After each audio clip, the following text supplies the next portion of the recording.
The forest had always been quiet to quiet. In the sprawling wilderness of northern Washington, there's a stretch of pine-choked land the locals call Devil's Hollow. It's a place where compasses spin like frantic tops and shadows seem to move against the wind. Hunters, seasoned and brave, give it a wide berth.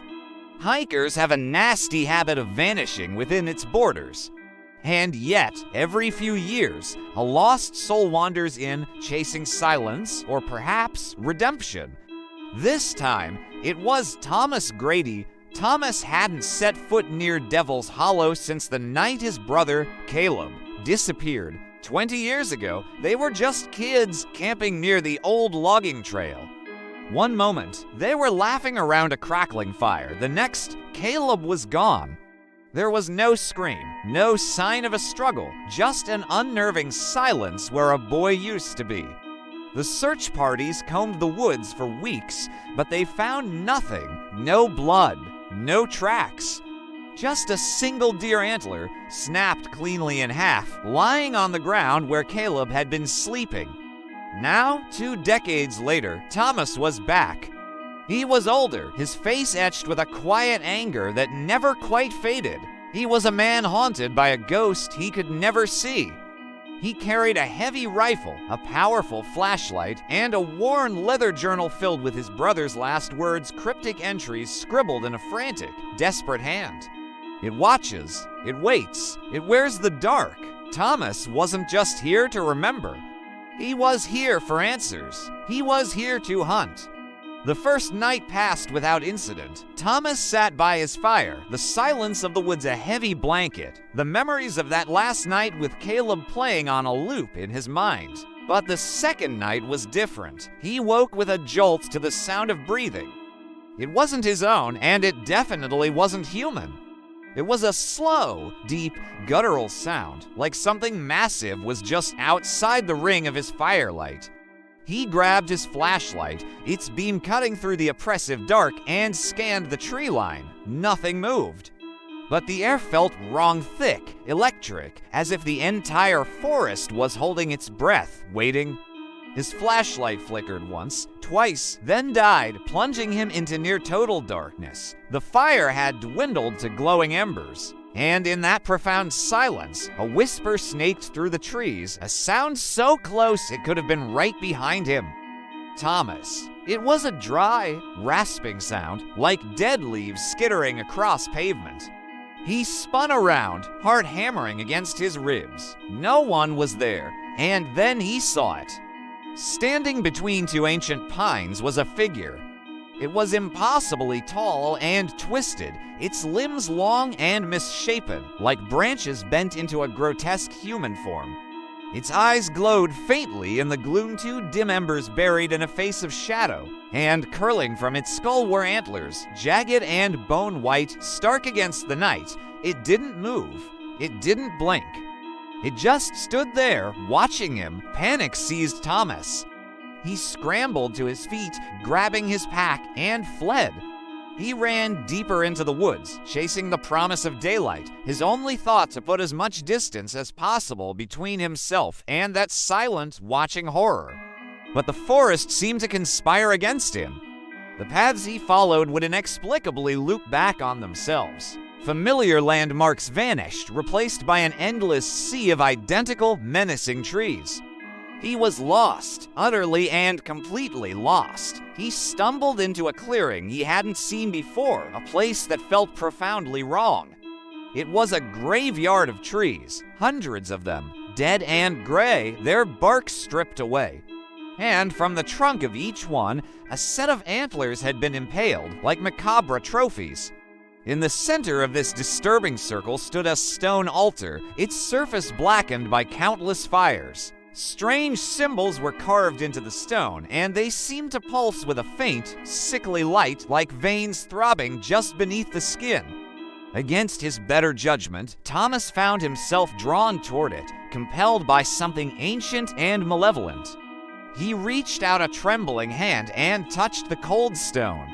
The moment his fingers made contact, the forest screamed.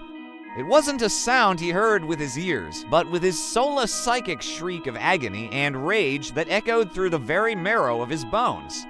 Night fell with an unnatural speed, swallowing the last of the daylight. Thomas managed to build a fire, but the flames gave off a strange, cold light that offered no comfort, only deepening the shadows around him. He pulled out Caleb's journal again, hoping to find a clue, a weapon, anything. The entries grew more erratic and terrifying near the end. It feeds on guilt. It wears your face. Don't trust the light. Another entry read, I saw myself today. But it wasn't me. And the last, most chilling line, the dark is not empty, it's full. Suddenly, he heard footsteps, not the rustling of an animal, but the slow, deliberate tread of a person walking through the undergrowth. He grabbed his rifle, aiming it into the darkness beyond the fire. A figure stepped into the flickering light. Thomas's breath caught in his throat. It was Caleb, the same face, the same build, the same way he held his shoulders. But it was wrong. Everything was wrong. His eyes, they were voids. Pits of absolute blackness that seemed to drink the firelight. Caleb, or the thing wearing his brother's face, smiled. It was not a friendly smile. It was a predator's grin. You came back, it said, its voice a perfect imitation of his brother's. Good. It's hungry. Thomas's voice was a choked whisper. What are you? What did you do to him? The creature laughed, a hollow, joyless sound. You think it took me? No, brother. I gave myself to it. It promised truth. It showed me everything, the beginning, the end, the rot at the core of it all. Thomas centered the rifle's sight on the thing's chest. Caleb didn't even flinch. Go ahead, the creature taunted. You can't kill what's already inside you. And with those words, the fire died instantly, plunging them both into absolute darkness. Thomas didn't wait. He ran, blind and terrified, crashing through the woods. The forest itself seemed to writhe around him. He stumbled and fell headlong into a shallow ravine, his fall broken by something that crunched sickeningly beneath his boots. He scrambled for his new flashlight, and the beam revealed a carpet of bones, human, animal, some shapes he couldn't name. The air grew thick with whispers, coiling around him like smoke. Voices he recognized, his mother, his father, and Caleb. All of them saying the same thing over and over. You left him. You ran. You left him. He crawled out of the ravine, his mind fracturing under the assault. Ahead, he saw a dark opening in a rock face, almost completely hidden behind a curtain of thick, green moss. A cave. He could feel a strange vibration coming from within, a low thrumming, as if the very rock was breathing. He didn't know why, but he knew he had to go inside. This was where it lived. This was where it ended. The cave was alive.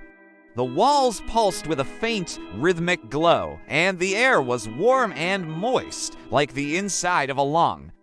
Thomas followed the tunnel as it sloped deeper and deeper into the earth until he reached a large central chamber. It was lit by clusters of Eyrie, by a luminescent fungus that cast shifting blue and green shadows on the walls. And in the center of the chamber stood the creature.